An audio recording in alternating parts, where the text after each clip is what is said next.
वेदों का सार उपनिषद और उपनिषदों का सार गीता है। गीता हिंदुओं का सर्वमान्य धर्म ग्रंथ है। गीता को पढ़ने और समझने से सभी तरह के दुखों का अंत हो जाता है। यह हमें जीवन जीने की कला सिखाती है। तो आइए जानते हैं गीता के 11 प्रेरणादायक विचार जो आपका जीवन बदल देंगे। नंबर 1, क्रोध का त्याग कर दे। क्रोध से मनुष्य की मति मारी जाती है, यानी मूढ़ हो जाती है, जिससे स्मृति भ्रमित हो जाती है। स्मृति भ्रम हो जाने से मनुष्य की बुद्धि नष्ट हो जाती है और बुद्धि का नाश हो जाने पर मनुष्य खुद अपना ही नाश कर बैठता है। नंबर 2, मृत्यु से बढ़कर है मृत्यु का भय। ना कोई मरता है और ना ही कोई मारता है, सभी निमित्त मात्र हैं। सभी प्राणी जन्म से पहले बिना शरीर के थे, मरने के उपरांत वे बिना शरीर वाले हो जाएंगे। यह तो बीच में ही शरीर वाले देखे जाते हैं, फिर इनका शोक क्यों करते हो? कोई भी अमर जड़ी खाकर पैदा नहीं हुआ है। कोई जल्दी मरेगा तो कोई देर से। मृत्यु का भय मत पालो, मरना तो सभी को एक ना एक दिन है। जो बना है वो फना है। नंबर 3, आत्मा अजर अमर है। आत्मा को ना शस्त्र काट सकते हैं, ना आग उसे जला सकती है, ना पानी उसे भिगो सकता है, ना हवा उसे सुखा सकती है। जो लोग ये मानते हैं कि मरता सिर्फ शरीर है, आत्मा नहीं, मेरे अपने जो मर गए असल में वो मेरे नहीं है, उन्होंने तो देह छोड़ी है, वे कहीं और जन्म लेंगे, ऐसे लोग ही सच्चा मार्ग ढूंढ लेते हैं। नंबर 4, कोई हमारा अपना नहीं है। गीता में श्री कृष्ण अर्जुन से कहते हैं कि हे अर्जुन, तेरे और मेरे कितने ही जन्म हो चुके हैं। आज जिसे तू अपना समझ रहा है वे पूर्व जन्म में तेरे नहीं थे। मेरे और तेरे बहुत से जन्म हो चुके हैं। मैं उन सभी जन्मों के बारे में जानता हूँ, लेकिन तू नहीं जानता। नंबर 5, कर्मवान बनो, आस्थावान नहीं। कर्म पर ही तुम्हारा अधिकार है, लेकिन कर्म के फलों में कभी नहीं। इसलिए कर्म को फल के लिए मत करो और ना ही काम करने में तुम्हारी आसक्ति हो।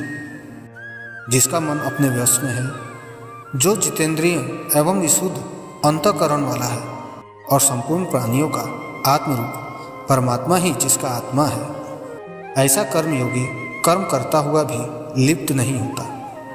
कर्मों में कुशलता को ही योग कहते हैं। नंबर 6, नरक का द्वार।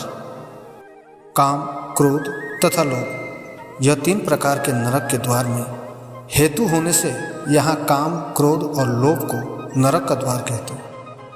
काम, क्रोध तथा लोभ, यह 3 प्रकार के नरक के द्वार आत्मा का नाश करने वाले, अर्थात उसको अधोगति में ले जाने वाले हैं। अतएव इन तीनों को त्याग देना चाहिए। नंबर 7, व्यर्थ की चिंता छोड़ वर्तमान में जियो। क्यों व्यर्थ की चिंता करते हो? किससे व्यर्थ डरते हो? कौन तुम्हें मार सकता है? आत्मा न पैदा होती है न मरती है। जो हुआ वह अच्छा हुआ, जो हो रहा है वह अच्छा हो रहा है, जो होगा वो भी अच्छा ही होगा। तुम भूत का पश्चाताप ना करो, भविष्य की चिंता ना करो, वर्तमान चल रहा है। नंबर 8, लगाव ही दुख का कारण है। तुम्हारा क्या गया जो तुम रोते हो? तुम क्या लाए थे जो तुमने खो दिया? तुमने क्या पैदा किया था जो नाश हो गया? ना तुम कुछ लेकर आए, जो लिया यहीं से लिया, जो दिया यहीं पर दिया, जो लिया इसी से लिया, जो दिया इसी को दिया। खाली हाथ आए और खाली हाथ चले। जो आज तुम्हारा है कल और किसी का था, परसों किसी और का होगा।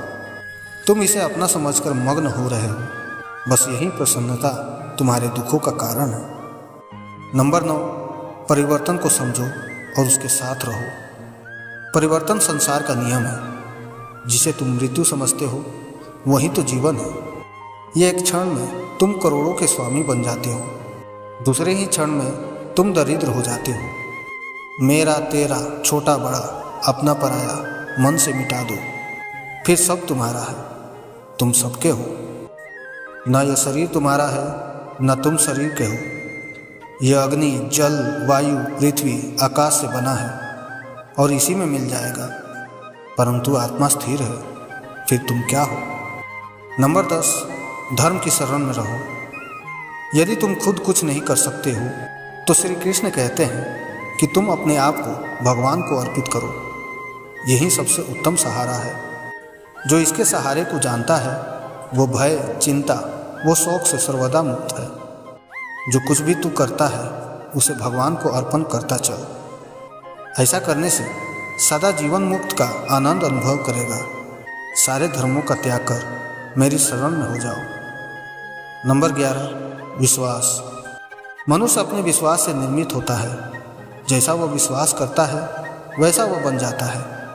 सदैव संदेह करने वाले व्यक्ति के लिए प्रसन्नता न इस लोक में है और न ही परलोक में। जो कोई भी व्यक्ति जिस किसी भी देवता की पूजा विश्वास के साथ करने की इच्छा रखता है, मैं उस व्यक्ति का विश्वास उसी देवता में दृढ़ कर देता हूँ। आशा है आप भी इन प्रेरणादायक विचारों को अपने जीवन में उतारेंगे और एक चिंता मुक्त जीवन व्यतीत करेंगे। ऐसे ही और ज्ञानवर्धक वीडियो पाने के लिए आप हमारे चैनल को सब्सक्राइब कर दें और बेल आइकन को दबा दें। तो आज की वीडियो में बस इतना ही।